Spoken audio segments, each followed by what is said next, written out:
Bueno, eh, buenas tardes a todos. Antes que nada, darle las gracias al comité organizador. De luego que es un logro, sobre todo después de la aprobación del nuevo calendario y demás, sacar tiempo para hacer este tipo de actividades y muchísimas gracias a ellos porque es desde luego todo un éxito este congreso y un logro tremendo. Bueno, yo venía a hablar de materialismo dialéctico, hacer mm, una breve revisión de la historia de la física desde el punto de vista del materialismo dialéctico. Para hablar de materialismo y del materialismo dialéctico tenemos que hablar evidentemente de Hegel. Eh, el método dialéctico hegeliano es la respuesta a Hegel de cómo evolucionan los conceptos, ¿no?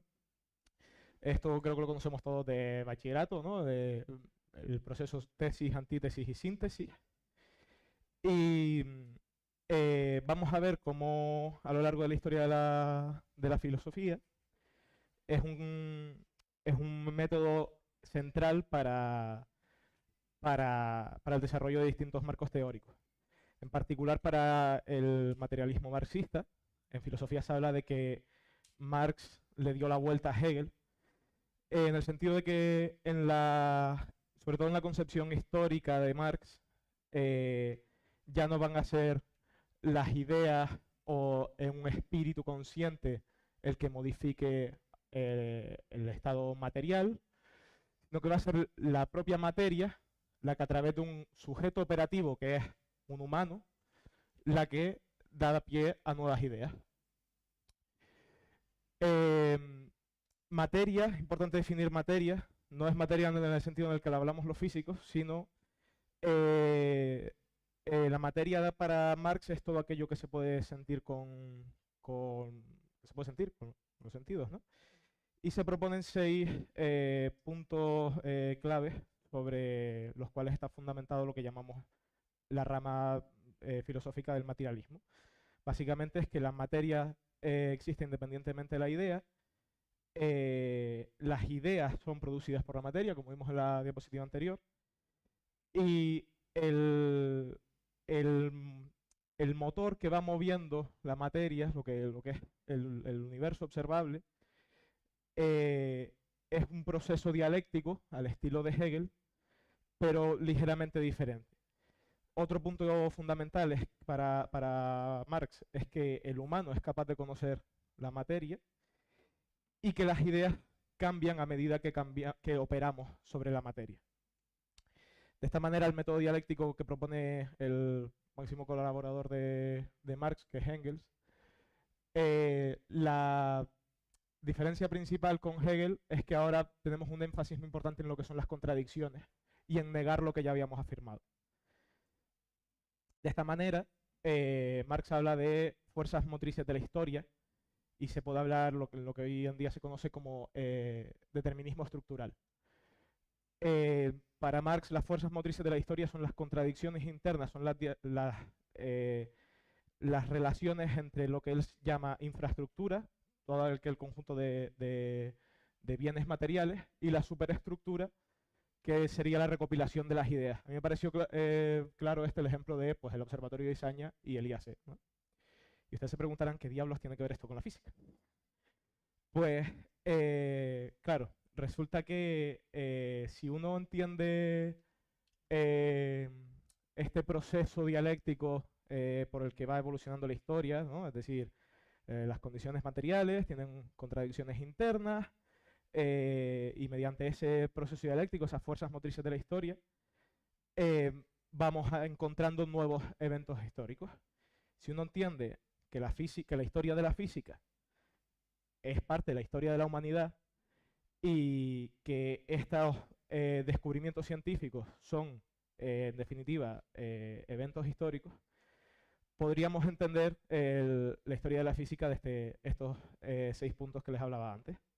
De esta manera, ahora el sujeto consciente sería el propio científico y las condiciones materiales no son más que el aparataje experimental y la relación de la dialéctica, evidentemente, entre lo conocido y lo desconocido. estando presentes las condiciones materiales necesarias y la dialéctica establecida a lo largo de la historia de la física, podemos decir que de alguna manera la historia de la física puede llegar a ser determinista y podríamos llegar a ver cómo, de alguna manera, predecir los descubrimientos, o por lo menos darnos una idea de cómo avanzar, ¿no? Ahora puse unos ejemplitos en los que a lo largo de la historia de la física se puede ver esto. Para mí uno muy claro es el diálogo sobre los dos sistemas del mundo de Galileo. Ya, bueno, en las observaciones del cielo, pues, hechas bueno, los griegos, Ptolomeo y demás, se propone el conocido modelo geocéntrico. Esto es negado por el modelo copernicano, pero tenemos que esperar para poder ver una negación de una negación, una síntesis, a que existan las condiciones materiales necesarias, que son las pruebas experimentales de Galileo, que se niegan al fin y al cabo cuando Kepler propone la fase final de este proceso dialéctico, que es la negación de la negación, son las conocidas tres leyes de Kepler. Otro ejemplo que me pareció interesante sobre esto es cómo se concibió la idea de la energía cinética. Para Newton y Descartes, la cantidad que mejor podía describir el movimiento de un cuerpo era el momento. Huygens propone la vis viva, seguro que le suena, ¿no? Y Leibniz, mediante experimentos con colisiones de sólido rígido, bueno, posteriormente se puede ver incluso en invenciones de máquinas y demás, propone usar la mitad de la vis viva, y no es otra cosa que lo que ya D'Alembert y Jung llamaron energía. Ya empieza a usarse el término energía en el sentido en el que conocemos hoy en día. Otro ejemplo claro podría ser la revolución de la termodinámica. Aquí podemos ver una influencia clara entre la infraestructura y la superestructura. Estamos en un contexto en el que se acaba de inventar el motor de vapor, pero fíjense que el motor de vapor se propone en 1712 y no es hasta 1824 hasta que tenemos las reflexiones sobre la fuerza motiva del fuego de Carnot. Y claro, si ven los 4 puntos, pues pueden ver otra vez esa estructura dialéctica de cómo va evolucionando la historia de la física. Necesitamos a un científico, necesitamos a un sujeto operativo que mediante un método dialéctico basado en las condiciones materiales existentes genere la superestructura que ahora mismo sería, pues podríamos decir que sería la formalización de la termodinámica moderna, ¿no? Y bueno, otro ejemplo más, pues, por si no queda claro, el debate histórico sobre la naturaleza de la luz. Para Newton son partículas, para Huygens son ondas. Tenemos que esperar a los experimentos bueno, realmente no tenemos que esperar, las contradicciones ya eran evidentes, ¿no? Pero Einstein pone de manifiesto las contradicciones internas de la materia, o de la materia en el sentido marxista, sobre la naturaleza de la luz, y se sintetiza en la dualidad onda-partícula de Broglie. Podemos seguir hablando de muchos ejemplos más. Para mí las teorías de unificación son el gran ejemplo de la síntesis causada por el método dialéctico en la historia de la física. Pero me hacía ilusión hablar, y ya te voy terminando, sobre Paul Feyerabend. Él es un físico teórico y sobre todo filósofo de la ciencia. Tuvo una etapa muy próxima al marxismo, a pesar de que es el fundador del anarquismo epistemológico. Y él propone 5 puntos en los que el materialismo dialéctico se puede usar para describir las teorías científicas. Por supuesto, él siendo discípulo de Popper, la falsibilidad del conocimiento científico es esencial. Y una visión de la naturaleza en la que todo esté relacionado. Además, por supuesto, de la importancia de la praxis, ¿no? Necesitamos operar sobre la materia para poder conocerla. Feyerabend piensa, bueno, describe en un paper que lo pondré después en las referencias, que a pesar de que la interpretación ortodoxa de la mecánica cuántica de Bohr puede parecer no materialista, en el sentido que no es determinista, no es local y demás, sí que hay tres puntos principales. Son la falsibilidad o la falsabilidad, en el sentido de que está basada en falsar a la mecánica clásica. La praxis es una teoría basada en un furor de experimentos que sucedieron o de resultados que no predecidos por la clásica, que sucedieron en el siglo XX. Y la importante relación dialéctica, de la epistemología dialéctica, de que tiene el proceso de construcción de la cuántica, en el sentido de formular teorías en base a nuevos experimentos, intentar ir construyendo una teoría en base a operar con la materia. Feyerabend piensa que todo esto se puede condensar en el principio de complementariedad de Bohr, que, bueno, para los que hayan hecho cuántica, básicamente es que los operadores no conmutan. Es decir, cuando tenemos un sistema físico, podemos hacer experimentos de manera que aparezcan cualidades de onda o cualidades de partícula, pero realmente la síntesis de ello es que es otra cosa. La cuántica es la cuántica, el sistema cuántico es cuántico. No podemos hablar de que el electrón sea hoy es una pelota, mañana es una onda. Bueno, es el electrón. Y para terminar también, en el paper Feyerabend menciona el problema de la medida en cuántica y piensa que si Bohr hubiese sabido o si Bohr hubiese estado más cercano al materialismo dialéctico, se puede interpretar el problema de la medida desde el punto de vista, de hecho hay teorías, o sea, interpretaciones de la cuántica ya basadas en esto, desde el punto de vista en el que el propio observador es materia, y la materia, al operar sobre la materia, la cambia, ¿no? Es un ejemplo claro del pensamiento del materialismo dialéctico antes de que se produjese la cuántica. Y nada, como conclusión, pues decirles que la historia no es la historia de la física, como se puede ver, no es una sucesión caótica de acontecimientos, sino que todos los eventos, todos los descubrimientos científicos están enlazados uno detrás de otro, siguiendo este método dialéctico, y que el sujeto operativo, da igual quién sea, es decir, mientras se den las condiciones necesarias, las condiciones materiales, y exista esa dialéctica entre lo conocido y lo desconocido, se puede predecir casi el descubrimiento. El ejemplo de Newton y Leibniz, ¿no? Desarrollaron el cálculo de manera independiente. Bueno, si a Newton no se le hubiese ocurrido, se le hubiese ocurrido a Leibniz, o si no, a otra persona, ¿no? Y es un ejemplo de cómo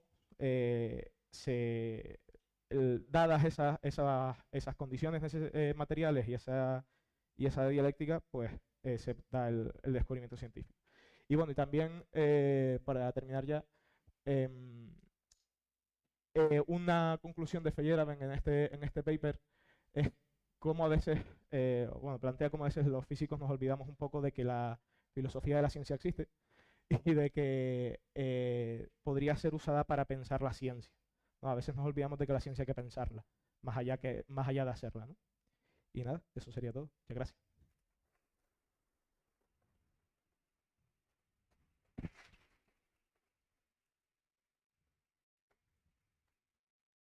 Si tienen alguna pregunta o algo.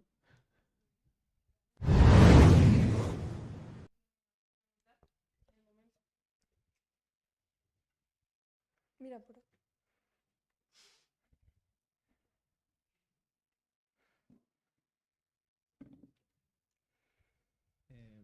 Pues en primer lugar, gracias por la charla, ha estado muy bien.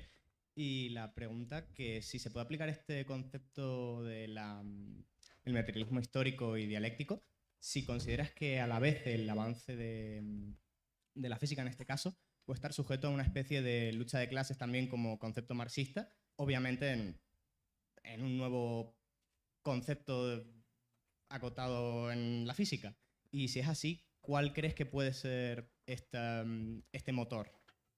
Creo que no te entendí. O sea, si aplicamos el concepto marxista de materialismo histórico sí. y dialéctico, ¿se podrían aplicar también otros como, por ejemplo, la lucha de clases como el motor que rige esta historia? Claro, o sea, y si es así, ¿cómo crees que se aplica? Claro, esa es la tesis principal de Marx es esa, ¿no? Que el motor de la historia es la lucha de clases. Eso que yo llamaba contradicciones internas de la materia son las contradicciones económicas en Marx.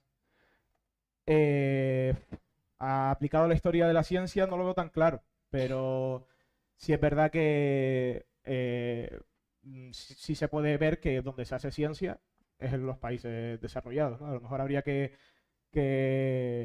ponerse, que plantearse claro, por qué países en vías de desarrollo no producen tanta ciencia como Estados Unidos o como, no sé. Claro, evidentemente hay una desigualdad en las condiciones materiales donde se hace la ciencia, claro.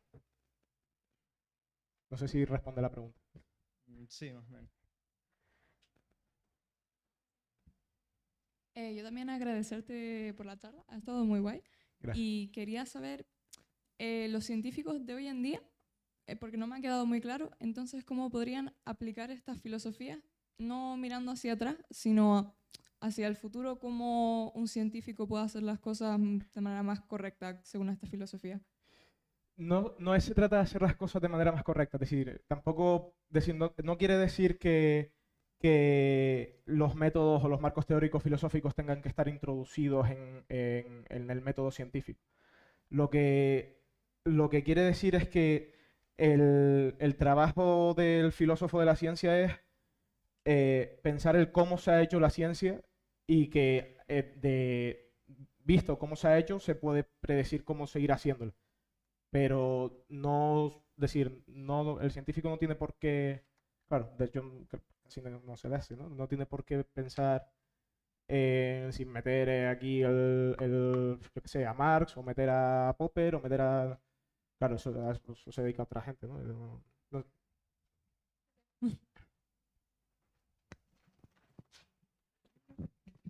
¿Alguna pregunta más?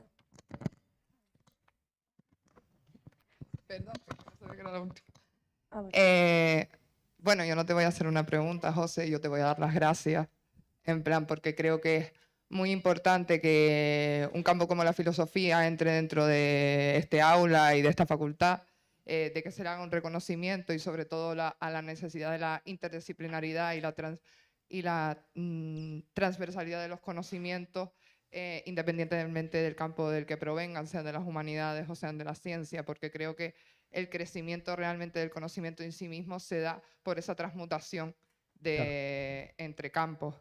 Y en torno a la charla, felicidades, porque atreverse a explicar a Hegel y atreverse a explicar el materialismo histórico conlleva una responsabilidad y un bagaje que es importante tener en cuenta y un pensamiento crítico desarrollado. Y sobre todo, para mí lo más importante de esta charla es que el científico tiene un papel y tiene valores que tiene que tener en cuenta cada vez que va a ejercer su profesión y no es una persona aislada en la que no se le pueda atañar ningún tipo de responsabilidad. Sí, creo que lo nombré, ¿no? El hecho de que creo que la esencia de todo esto es entender que la historia de la física no está separada de la historia de la humanidad. Si nosotros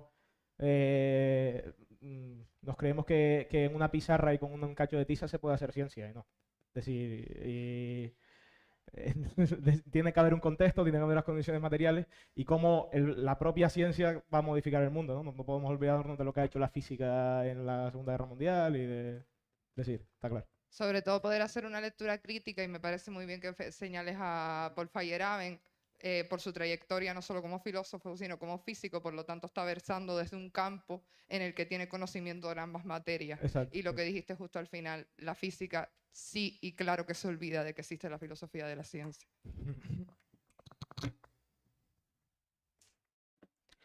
Bueno, pues... Ah, vale. Sí, solo un comentario. A ver, los físicos, tradicionalmente, históricamente, son filósofos de la naturaleza. El problema que tenemos nosotros un poco en los países de expresión latina es que las humanidades no consideran que la ciencia es cultura. Y nosotros utilizamos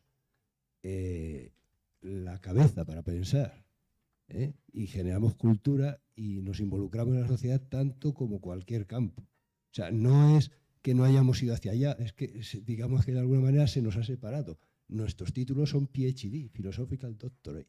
O sea, hemos sido siempre filósofos de la naturaleza. Otra cosa es que la sociedad en la que vivimos no nos considere como buscando soluciones, ¿eh? Para todo ese tipo de cosas, ¿vale?